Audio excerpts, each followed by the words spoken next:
Hello friends, Koolio here, and welcome back to the channel. Today guys, we are taking a look at a brand new hero collector called Hero CANTARE. Now this game is based off of a crossover between three very popular webcomics, Tower of God, Hardcore Leveling Warrior, and the God of High School. Now I've actually never read those webcomics, but I do want to say that this game has some of the best character designs I've ever seen in a gacha game. I am loving the characters in this game, and it was really hard for me to decide who to put on my team and who to re-roll for and all this stuff, and this game has some of the best waifus and husbandos currently out there. Now before we get into the video, if you guys enjoyed today's video, make sure to hit the like button and subscribe to the channel, and let me know down below in the comments your guys' thoughts on today's game. So let's just jump straight into the story and jump into the gameplay. Now this game does kind of combine some elements from idle games, where your characters will actually progress while you're offline, so you can get materials for free, and so you don't feel like you fall, too far behind. I'm actually a big fan of this style of progression. I like the fact that I can kind of jump in, grab a bunch of resources if I don't have time to play, and then come back later. But let's go ahead and actually just jump straight into the story, and I'll show you guys some of the gameplay. Now, when it comes to setting up your team, there is an elemental system in this game. There's also like type advantages, like certain characters are certain types of heroes using certain types of abilities. Like there's god heroes, martial arts types heroes. There's also healers, attackers, support units, and things like that. Every one of them has unique different abilities. And one of the things, and I won't be able to show you guys in today's video, but they have these ultimate skills that you get to see in the intro, and you don't unlock them until you've upgraded your characters much farther. But man, are they freaking crazy. They are so cool. It's directly from watching an anime. Now, I'm not going to go through and show you guys the story. I do recommend you guys kind of going through and paying attention to yourselves, kind of explaining why they're all coming together. We're just going to go ahead and skip right past it and get straight into the gameplay. Hopefully, I don't have auto turned on. Yeah, let's go ahead and turn off auto. Now, there is auto combat in this game, and it locks fairly early on, so you can kind of grind to get your way through a lot of this stuff. But the combat in this game is kind of interesting. It's all about taking these different sort of cards or actions down at the bottom. You have a certain amount of mana that you can use. So if you combine two of them together, it costs a single mana. If you combine three of them together, three of a kind, then it costs an extra 2 mana to do that.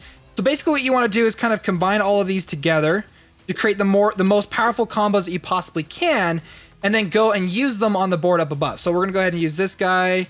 Right there, and then we'll finish off. I won't be able to combine, oh yeah, I can, and combine those two together. And then once you've kind of used the character's abilities, and the more you stack, certain abilities will happen. So if you only use one character tile, is what I'm going to call them, one character tile, it'll use their first ability. If you use 2 character tiles combined together, it uses their second ability.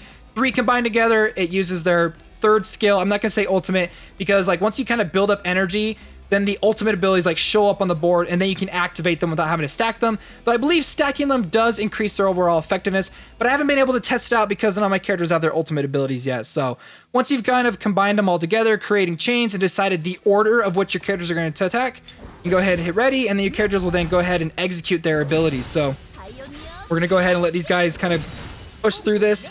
Now, I do like the sort of combination thing, trying to manage your overall resources and deciding which units go first. But I feel like that's going to be something that's going to be more important much later down the line, when you kind of go up against bosses. And I think they have a tower, trial tower or something you can kind of push through and get through a lot more of the difficult stuff. But let's go ahead and just jump straight into the next one. I'll skip the story for now. And then I'm going to turn on auto combat so you guys can kind of get an idea of what it looks like when you're doing it. But there's an activation of a 3 skill. I'm going to turn off ×2 speed just so you can see the animations and stuff. But I love the animations. They look great. My current waifu is the girl that's constantly eating stuff. I don't know why, but I think she's awesome. She's hilarious, and she's a pretty good tank. She supports herself, but okay, she's got her 3 chain attack coming up. I love it. I think it looks great. It's the wallpaper or the thumbnail for this video. I think she's hilarious, and I love her. So she's currently my favorite waifu in the game, but here she goes. Here's her ability.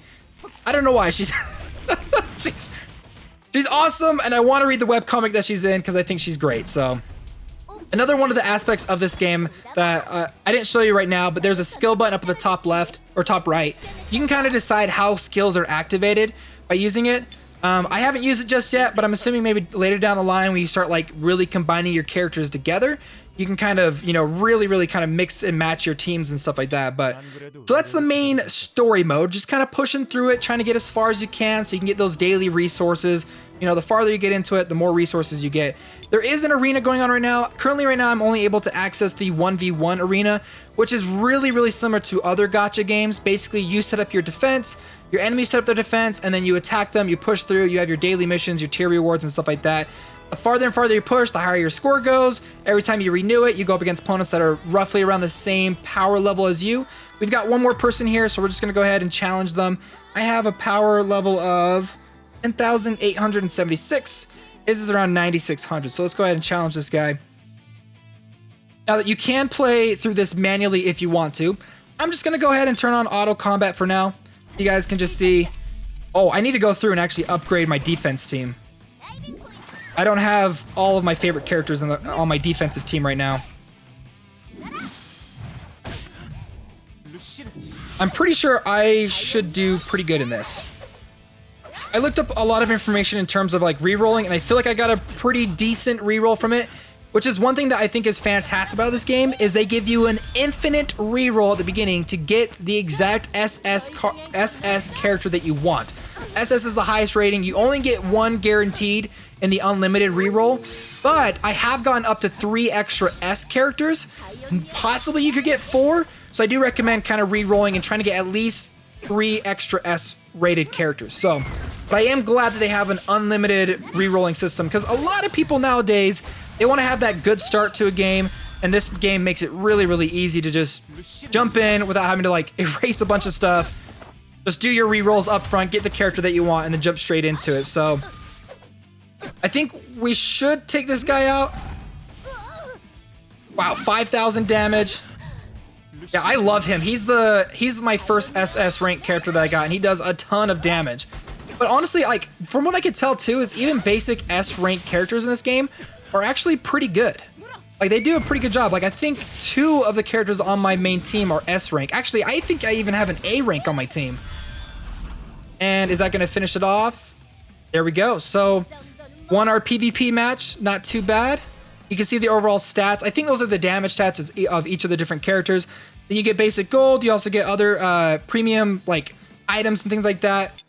Now, the last thing I want to show you guys is the world menu. Now, the world menu has a lot of content in it. So you got hero dungeons, trial towers, advent bosses. You can go and take a look at the collections. I'm going to show you the collection real quick because there are a lot. Yeah, there's a really good amount of heroes to collect in this game, and quite a lot of SS rank heroes. Look at all these SS rank heroes, and they look good. Like, I love the 2D character art for this game. I think this game has some of the best 2D, like even like the animated 2D art of like any other game that I've played. Like, I'm digging it, you guys. I'm really enjoying it. So this is my big main dude, Jade Emperor Daiwi. He's a martial arts character, uses light. You can see that he's got his ultimate ability, Gravity.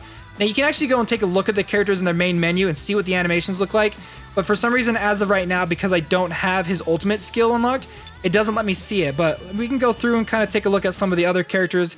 Heavenly Warlord, Witch of the West Mira Yu. I'm sorry if I say any of these names wrong.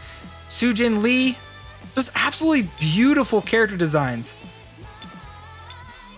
No Name. Daisy. I'm pumped about these different characters. I'm like, the only other game I think has character designs that I've enjoyed around this much is probably Destiny Child. So let's see, what else can we take a look at? Any of these other really cool looking ones? Yeah, this is the first one I rerolled for, and I had a really tough time deciding on keeping her or not. So then I went and looked up some information, and then I decided not to keep her. But anyway, so we've got the dimensional gate, which is kind of like you kind of push through as far as you can get. The difficulty of this actually gets pretty hard, and you can choose the difficulty that you want. So right now I'm on difficulty D down here at the bottom, but I think there's like C, B, A, S. So whichever you pick, the better rewards you'll end up getting, but you try to push through this as far as you possibly can. The other thing they have is the dimension crack, which I have open right now. This is sort of like your elemental system, you know, like your dailies that you do in other games.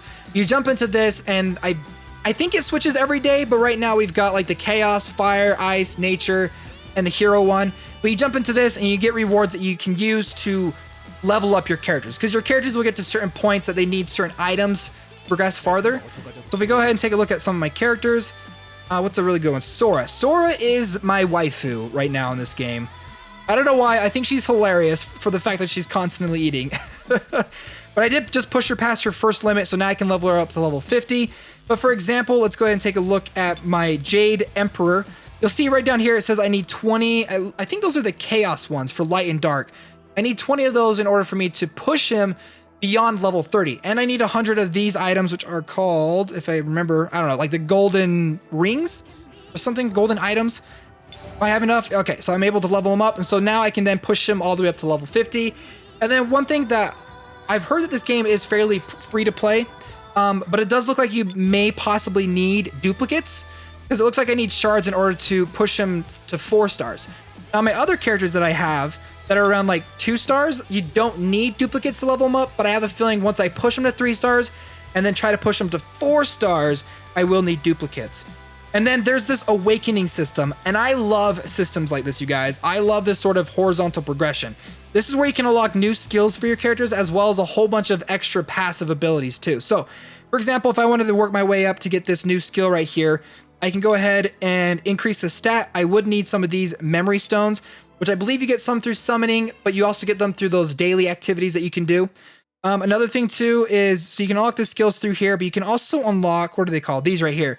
The relic slots. Relics are sort of like specialized equipment. There is equipment in this game that you can equip onto your characters, and there's different sets like damage, vitality. If you have like the same set, you get bonuses and stuff. However, the relic system, which I haven't opened just yet because you have to unlock it through the awakening tree, are really, really powerful like cards that you can craft and unlock and go through like bosses and collect them that you can use to continue to fine-tune and power up all of your characters.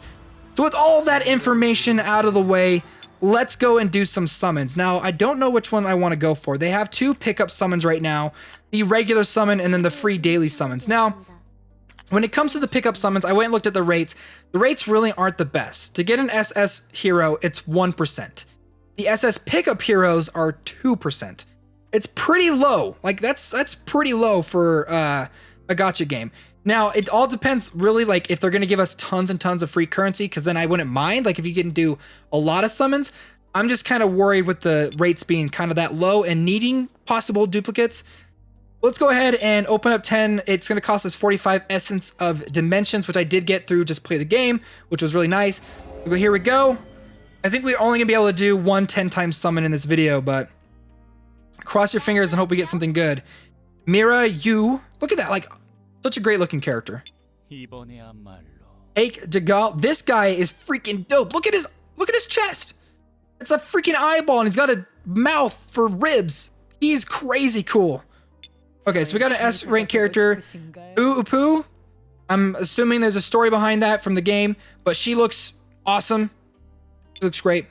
And so those are the, let's see, we got 3 characters, and then we got some memory shards, which you can use to upgrade characters. I believe those are like, if we don't have them already, we got some character shards, some mana crystals, some memory stones, which you can use to then go through and upgrade our characters. So there you guys go. Hero CANTARE. Honestly, I'm having a lot of fun with this game, and I think it's really just come down to the fact that I'm digging the style of this game. I think it looks great. So let me know your guys' thoughts down below on this game. If you guys are enjoying it, if you guys are playing it, and if you guys want to see more videos of it, then yeah, let me know. Also, again, don't forget to hit the like button. I see you. Hit the like button. You made it all the way to the end of the video. I would appreciate it. And also subscribe too if you're new and you just made it to the end. That would be great. All right. Thanks, friends. My name's Koolio, and I'll see you next time.